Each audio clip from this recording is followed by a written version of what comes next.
দেখো y is equal to 3 sin x। আগে তোমার হচ্ছে বেসিকটা বোঝাই।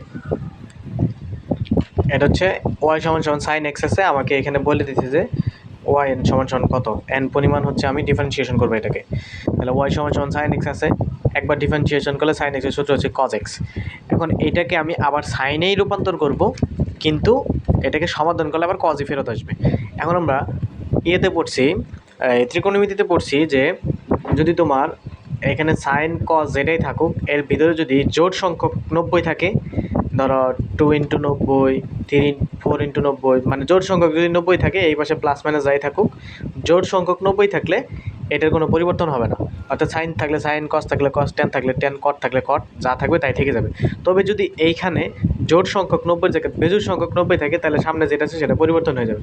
ধরো এখানে আমার সাইন আছে, ভিতরে যদি শুধু 90 আসে, তার মানে 1টা 90, 3টা 90, 5টা 90, 7টা 90, 9টা 90, এরকম বেজোড় সংখ্যক 90 যদি থাকে, আর এখানে প্লাস মাইনাস যাই থাকুক থিটার মান, এই যে সাইন, এই যে 90 একটা থাকার জন্য বা বেজোড় সংখ্যক 90 থাকার জন্য এই সাইন পরিবর্তন হয়ে যাবে কস, আর থিটা যা ছিল তাই। ঠিক আছে, আর এই সামনে প্লাস মানে সেটা আমরা কোয়ারেন্ট ঘুরে তারপরে নিয়ে আসি। ক্লিয়ার? তো এখানে আমার আছে কজ এক্স। আমি কি করলাম, কজকে সাইন বানাবো, তাহলে আমার ভিতরে 90 দরকার, আমি একটা 90 নিলাম, নিয়ে প্লাস এক্স দিলাম। এখন দেখো এই যে 90 পাই/2, পাই মানে 180/2, পাই/2 মানে হচ্ছে একটা 90, ঠিক আছে, মানে 1 পাই/2। তাহলে একটা 90 মানে এটা বেজোড় সংখ্যক 90, বেজোড় সংখ্যক 90 মানে এখন যদি আমি সমাধান করতে যাই সাইন পরিবর্তনে কজ হয়ে যাবে, আর থিতার মান যা আছে তাই। এখন এটা কত নম্বর কোয়ারেন্টে? 1 নম্বর কোয়ারেন্টে 90 প্লাস এক্স, মানে থিতার মান কিছু একটা আছে। তাহলে 90 এই পর্যন্ত 90 যাওয়ার পরে যেহেতু থিতার মান প্লাসে আছে, তাহলে সামনে আর একটু আগাবা। এটা কার ঘর? সাইনের ঘর। এটা কে আছে? সাইন, সুতরাং এখানে প্লাসই হবে। তাহলে এটাকে সমাধান করলে এটার আসে, ঠিক আছে। মানে প্রথমবার ডিফারেন্সিয়েশন করার পরে আমি এটা পাচ্ছি, এটা থেকে এটা লেখা যায়। সেমভাবে এইটাকে যে y1কে আমি আবার ডিফারেন্সিয়েশন করবো, তখন হবে y2কে ডিফারেন্সিয়েশন করলে কি আসতেছে? cos x কে ডিফারেন্সিয়েশন হচ্ছে মাইনাস ইন্টু সাইন এক্স, ঠিক আছে। এখন এই যে মাইনাসটা মাইনাসে থাক, এই সাইন এক্সকে আমি আবার পুনরায় কী করবো, এই আগেরটার মতোই করবো। তাহলে এখন দেখো সাইন এক্সকে কীভাবে পরিবর্তন করা যায়। আমার আছে মাইনাস সাইন এক্স, ঠিক আছে, মানে এখানে সাইন এক্স আছে, সাইন এক্সই থাকবে, এর কোনো পরিবর্তন হবে না। এর জন্য আমাদের ভিতরে দরকার 2 পাই দরকার, বা জোড় সংখ্যক 90 দরকার।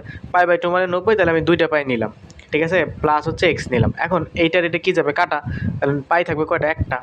আর এইখানে যদি আমি সাইন নেই, তাহলে দেখো পাই মানে 180 ডিগ্রি, 180 ডিগ্রির জন্য সাইন কোনো পরিবর্তন হবে না, হবে না, তার মানে সাইনই থেকে যাবে। আর এখানে এক্স আছে, এক্সই থেকে যাবে। কিন্তু এখানে কি আছে? মাইনাস, আমার এখানে কি দিয়েছি? প্লাস, ঠিক আছে।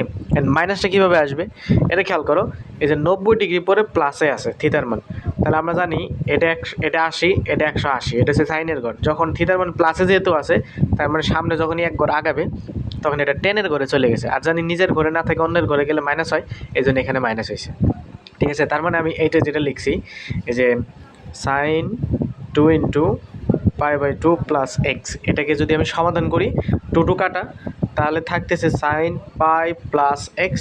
পাই মানে 180 ডিগ্রি, মানে 2টা 90, আর 2টা 90-এর জন্য সাইনের কোনো পরিবর্তন হবে না, সাইনই থাকবে ইন্টু এক্স। আর 180 ডিগ্রি পরে থিটার মান প্লাসে, তাহলে 180 ডিগ্রি যাওয়ার পরে থিটার মান প্লাসে থাকার জন্য আর একটু সামনের দিকে আগালে এটা হয়ে যাচ্ছে অন্যের ঘর, এই জন্য এখানে মাইনাস আসবে। তার মানে কি মাইনাস সাইন এক্স আর হচ্ছে সাইন ইন্টু 2 ইন্টু পাই/2 প্লাস এক্স, একই কথা, ঠিক আছে, একই কথা হইলো। ওকে, এরপরে দেখো এই যে y2 মাইনাস সাইন এক্স, এটাকে আমি পুনরায় আবার ডিফারেন্সিয়েশন করবো y3, 3বারের মাথায় মাইনাসই থাক, সাইন এক্সের সূত্র হচ্ছে কজ এক্স। এখন এই মাইনাস কজ এক্সকে আমি এমনভাবে ভাগাবো সাইন দিয়ে, যাতে এটাকে সমাধান করলে আবার এটাই ফেরত আসে। তাহলে আমি কী লিখতে পারি? প্রথমবার লিখছিলাম 1টা 90, পরের বার নিচে 2টা 90, আমি 3টা 90 নিয়ে দেখি কী হয়। আমি সাইন নিলাম, 3টা 90 দিলাম, তাহলে 3 ইন্টু পাই/2, এটা 90 আর এটা হচ্ছে 3টা 90 নিলাম, প্লাস নিলাম এক্স। 3টা 90-এর জন্য বেজোড় সংখ্যক 90, জন্য সাইন পরিবর্তন হয়ে যাবে কস, আর থিতার মান যা আছে তাই।